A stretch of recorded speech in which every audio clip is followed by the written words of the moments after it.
Les amis, aujourd'hui, on va parler d'un film. Oui, j'ai envie de parler d'un film, mais pas n'importe lequel. Aujourd'hui, on va parler d'un film d'animation sorti récemment dans nos salles françaises. Il s'agit du film A Silent Voice. Le film A Silent Voice a été réalisé par Naoko Yamada. C'est un film qui dure environ 2h10. Le manga est édité chez les éditions Kiun et comporte au total 7 tomes. Et par ailleurs, j'avais oublié de le préciser, le manga est écrit et dessiné par Yoshitoki Oima, il me semble. Maintenant t'attends mon avis? Bah oui, c'est une vidéo avis, réaction en quelque sorte, voilà, oui. Shoko Nishiyama, oui, si je me trompe pas, une fille douce, sympathique, intègre une nouvelle école primaire. Et là-bas, les élèves vont vite comprendre qu'elle est sourde, que c'est une fille sourde. Notre personnage principal, Shoya Ishida, voilà, va en profiter pour la harceler, pour harceler cette jeune fille jusqu'au jour où elle ne va plus du tout venir à l'école et va être transférée dans une nouvelle école. Suite à cela, notre ami Shoya va subir en fait tout ce qu'il a fait à la jeune fille. C'est-à-dire que ses potes qui étaient avec lui pour l'emmerder, donc Shimida et l'autre random qu'on s'en bat un peu les couilles, bah finalement vont se retourner contre lui, vont être un peu ses souffres-douleurs. Bah finalement il va plus avoir d'amis dans la classe, il va être perdu. Voilà, sa copine va lui en vouloir, enfin sa copine Ueno je crois. Et il va vite comprendre dans la situation dans laquelle il s'est mise. Et voilà, donc il va pas être bien, il va être dans la même situation que la jeune fille. Mais on va surtout suivre les 5 années après, donc 5 années vont passer. Et on va suivre un Shoya qui a changé, faut se le dire, mais qu'il s'est pas vraiment remis de ce qu'il a fait à Nishiyama. À Shoko Nishiyama, et va vouloir se suicider dès le début, dans le début du film entre guillemets, mais il va vouloir se suicider parce qu'il en peut plus de cette vie, il en peut plus de ce qu'il a fait à la jeune fille, il a plus d'amis, il a plus rien, il n'ose plus regarder les gens droit aux yeux, il est complètement perdu. Mais avant cela, il décide d'aller retrouver Nishiyama afin de s'excuser et en quelque sorte lui dire au revoir. Shoya va très vite être convaincu que finalement il vaut mieux pas la peine de se suicider. Il va se faire au fur et à mesure du film, va se faire un pote, il va se réconcilier avec telle et telle personne. Mais surtout l'objectif de Shoya c'est finalement de se rattraper auprès de Nishiyama, de se rattraper et vraiment l'objectif principal c'est de devenir ami avec. Sauf que cela ne va pas être évidemment facile. Parce qu'il va repenser vraiment à tout ce qu'il a fait depuis le début, à sa mère qui lui en veut vraiment. On va rencontrer quelqu'un d'important aux yeux de Shoko. Mais voilà, donc ça va être un personnage qui tout le long du film va pas vraiment être bien et qui va tout faire vraiment pour s'excuser en se rattrapant vraiment de ce qu'il a fait parce qu'il s'est vite rendu compte que faire du mal aux autres peut avoir des conséquences sur soi-même. Je vais éviter maintenant d'en dire plus sur le film. Ça a été pour moi. Je vais maintenant vous donner mon avis personnel.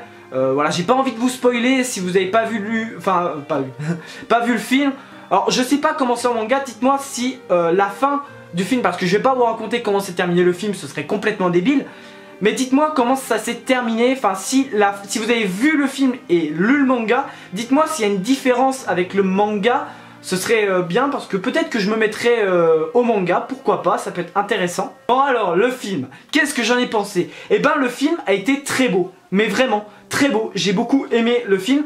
Ça a duré 2 heures, mais ça a clôturé bien le film, ça a bien mis en scène le film, et ça a bien terminé, et j'ai trouvé ça très bien. Le film a été, graphiquement c'est magnifique. Graphiquement c'est magnifique, les musiques sont cool. Et puis l'histoire était vraiment prenante. On a tout le long du film de la peine pour Shoko, de la peine pour ce qu'elle a subi tout le long de l'école primaire et même au lycée, enfin bientôt le lycée, mais enfin bref, mais elle s'est... Voilà, on a vraiment de la peine parce qu'au fond d'elle, elle s'est pas vraiment remise de ce qu'elle a subi à l'école primaire. Shoko reste fragile, elle va avoir... elle va pas non plus être bien, elle va avoir des envies de suicide plusieurs fois dans le film. Et ça se ressent. Et même une fois, il y a presque eu, mais je vais pas vous dire comment ça s'est arrêté. Bref, mais c'est vraiment un personnage qu'on a vraiment de la peine pour elle parce qu'elle se déteste elle-même.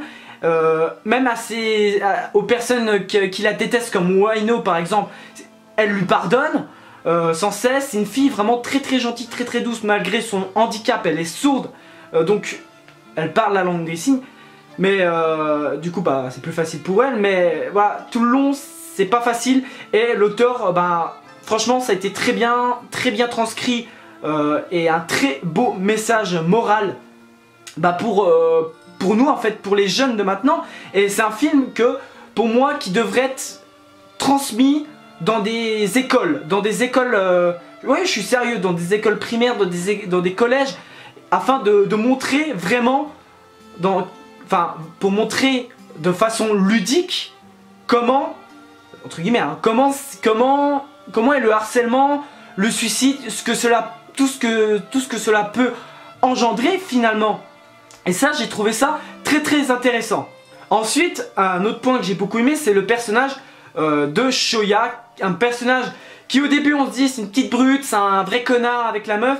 Et tout le long qui va comprendre ce qu'a finalement ressenti Nishimiya quand elle est arrivée. Ce qu'il lui a fait, parce qu'à la fin du CM2, ils subissent ce qu'elle a subi tout le long pratiquement de l'année. Et ça c'est très intéressant et ce qui nous fait comprendre, c'est que si tu es un harceleur, que tu emmerdes quelqu'un, sache qu'il y a des conséquences derrière. N'importe quand. Si la personne se suicide, tu sauras que c'est toi qui l'as poussé. Vraiment c'est très intéressant parce que le personnage se remet en question, même si bon derrière c'est pas toujours le cas des remises en question et un retournement de situation. Mais j'ai vraiment apprécié parce que aussi ce personnage qui ne s'accepte plus depuis ce qu'il a fait en CM2, donc pendant 5 ans ne s'est plus accepté, plus d'amis, plus rien. Et c'est très intéressant d'avoir un personnage qui se remet en question, mais c'est très triste pour lui. Vraiment tout le long du film, ça a été un film mais vraiment méga triste. Tout le long, bon, je vais pas vous dire comment ça s'est terminé, mais ce que je peux vous dire c'est que ça a été entre guillemets un happy end. Voilà, ça a bien conclu le manga, mais c'est vraiment un très beau message que nous avons eu de la part de Shoko et de la part de Shoya.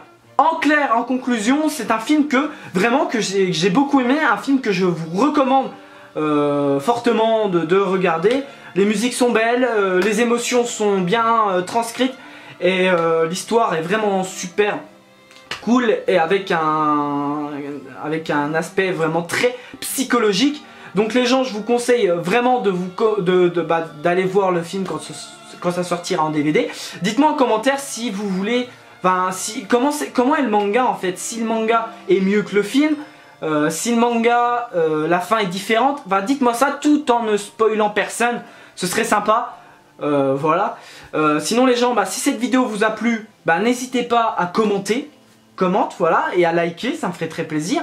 N'oublie pas de partager parce que le partage c'est génial. Voilà, donc partage vraiment ma chaîne, c'est très important. Et voilà, je ne sais pas quoi dire d'autre. Quant à moi, je te dis, écoute, à bientôt pour une prochaine vidéo. Merci d'avoir regardé cette petite vidéo review, avis, appelle ça réaction, appelle ça comme tu veux. À bientôt pour une prochaine vidéo. Allez, Jana.